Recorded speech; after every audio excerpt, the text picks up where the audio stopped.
I'm Matt Callanan, and I'm a filmmaker. And I started a kindness project called We Make Good Happen, kind of by accident. So this is a side project. So it just goes to show what you can achieve just by doing things alongside your normal role.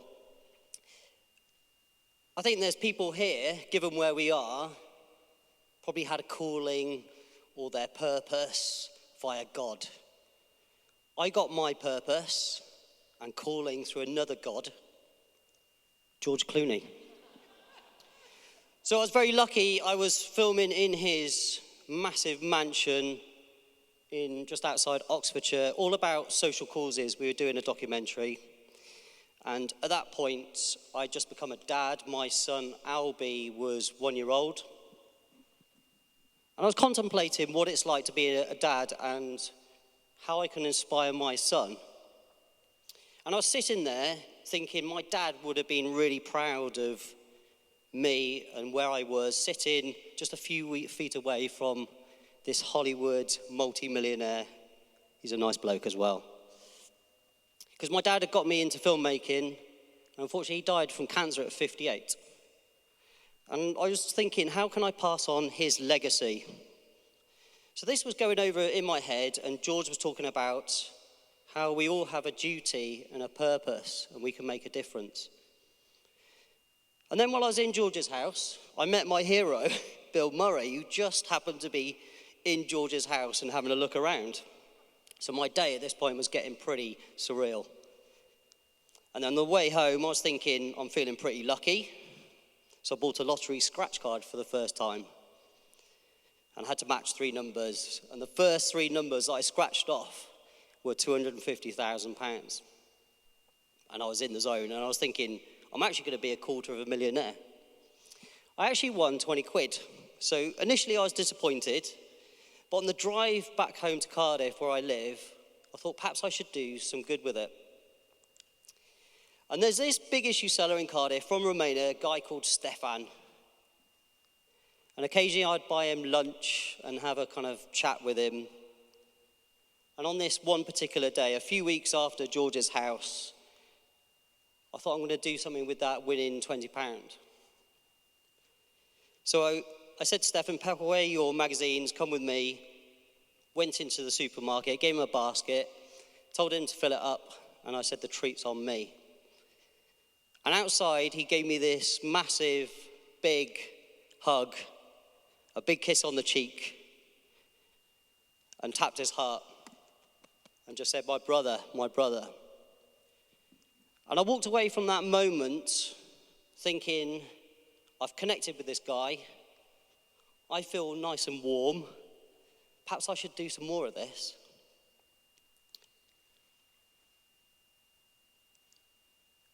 So I started the kindness project. We Make Good Happen. That's me and my dad on the left.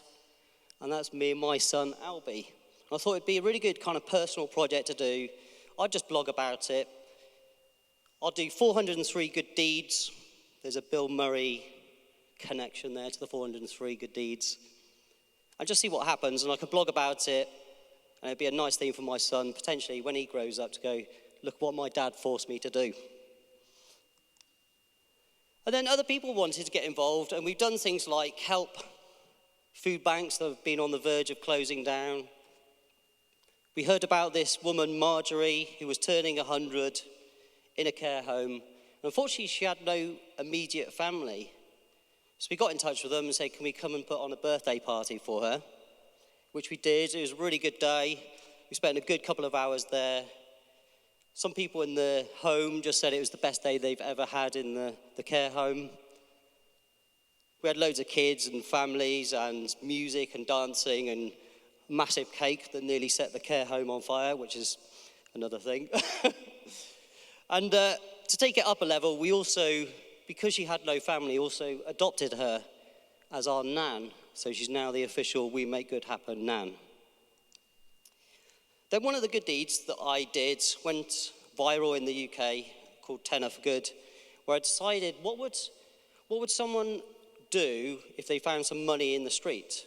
Because I remembered the impact that winning £20 had on that big issue seller. So I hid a number of £10 in envelopes around the city of Cardiff, took clues of their locations, posted the photos up online on social media. So it turned into this good deed treasure hunt. And people went off and did some really amazing things, because inside there was 2 rules. 1, don't spend the money on yourself. And secondly, go and do some good with it. And thankfully, most of the finders actually went and did some good with it. I'm sure there were some people that just went down the pub. But I just thought, well, actually, they're probably having a good time, so they probably are doing some good with it. So people did. There's Grace. She decided to go and buy some flowers and just give it out to a random stranger. Turns out the woman had just come out of hospital and was recovering from a heart attack. So she was really chuffed to get the flowers. There was Dale. I hid one near the children's hospital, and he found it. He told his work colleagues about it. He turned that £10 into £150. He changed it into 150 Easter eggs. And then we went back to the children's hospital, dressed up as bunnies, and delivered those Easter eggs to the kids. One woman hired a venue for £10, put on a family party, and raised £2,000 for a children's charity.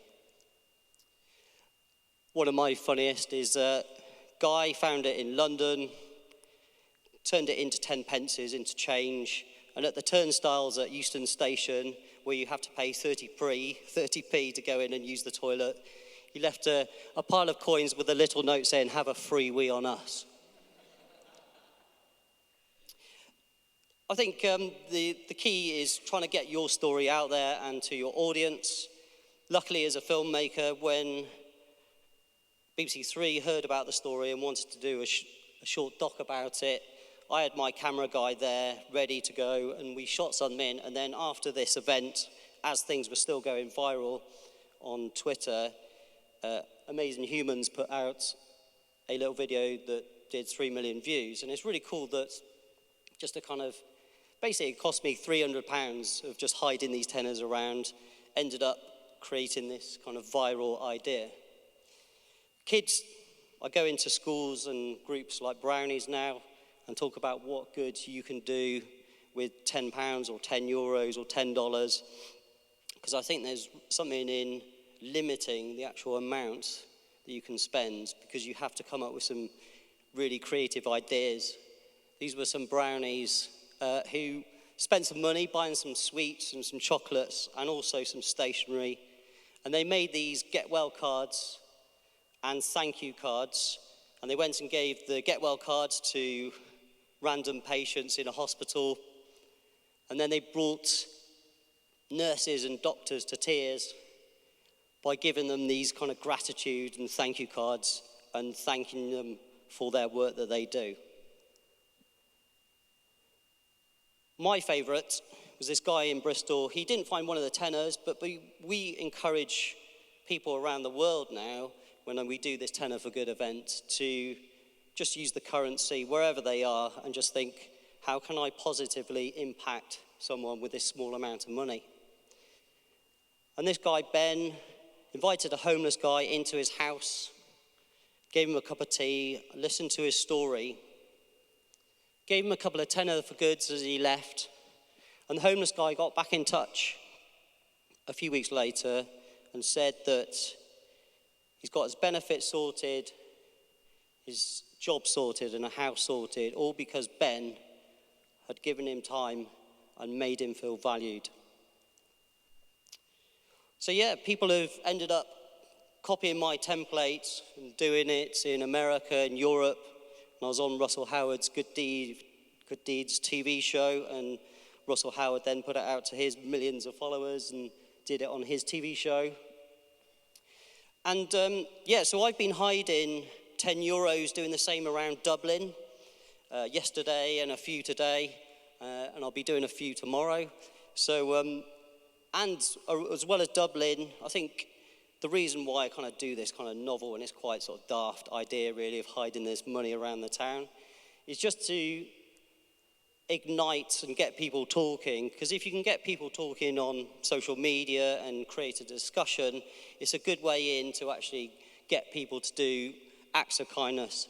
And there's this girl, this was a message yesterday, she said, this is from her mum, my 11-year-old daughter had her red hair cut off and donated it for wigs for cancer for patients. She raised £130 for NSPCC, and then she was off litter picking as well. There was this group, they basically donated money to a whole range of charities, helped neighbours with their bins and washing, paid for strangers lunch in a cafe, bought a homeless gentleman a scarf and glove set and some biscuits for his dog, donated to a food bank and paid for someone else's shopping when their card declined. So it's quite nice getting little messages like that throughout the day yesterday. This is one of my favourite. My wife had an interview for a job in a deaf school today. Part of the assessment was to deliver a lesson on humanity. She based the lesson on Tenor for Good. She's been offered the job and accepted. Thanks, Matt. So I'm thinking of changing it to We Make Jobs Happen. One of my most effective Tenor for Goods, I used the tenor to go to Bristol, volunteered my video skills for a charity in Bristol, met this lovely photographer called Adam, very kind of same ethos as me, wants to make the world a better place. And he donates his time for charities that can't afford professional photos. So he'll self-fund his trips out to places like Africa and India, take a load of amazing high-quality photos and give them thousands of photos that they can then use for marketing for the next year. And he invited me out to Africa, Uganda and Ghana, and that's the slums of Uganda. Made a couple of videos for them, and I've got just 2 people in my team. They helped edit those videos. Adam donated a few thousand photos, and then they used it in a campaign. And the CEO got back in touch for this children's charity and said that the photos they raised over £500,000 in 3 months by being able to use these photos and the videos to help tell their story. So for a week of my time out in Africa and some editing time that we donated, that was definitely an effective use of time. Before I talk about We Make Good Happen Ireland, and that's my final slide, unfortunately I was at my friend's funeral a few weeks ago, same age as me, and unfortunately he died from a heart attack. And the one thing that they kind of talked about was the fact that he had been inspired by Tenor for Good.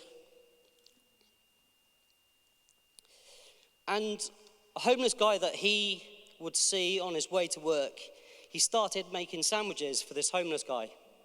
And he did that for about a year until he passed away. So I think when it comes to legacy, it's not the kind of job that you do, really. I'm talking to an accepting audience here anyway. But actually, it's not the job you do, how much turnover you make. It's the kind of impact that you make, the kindness and compassion you show for other people that you'll be remembered for. So yeah, this is my final slide. If you want to get involved with We Make Good Happen, because what I'm doing is hoping to set up We Make Good Happen kindness ambassadors around the world. And I'd love it if you want to get involved. You can go to wemakegoodhappen.com and just add your name to the mailing list, because it'd be great at some point to set up a Dublin and Ireland branch. Thank you very much.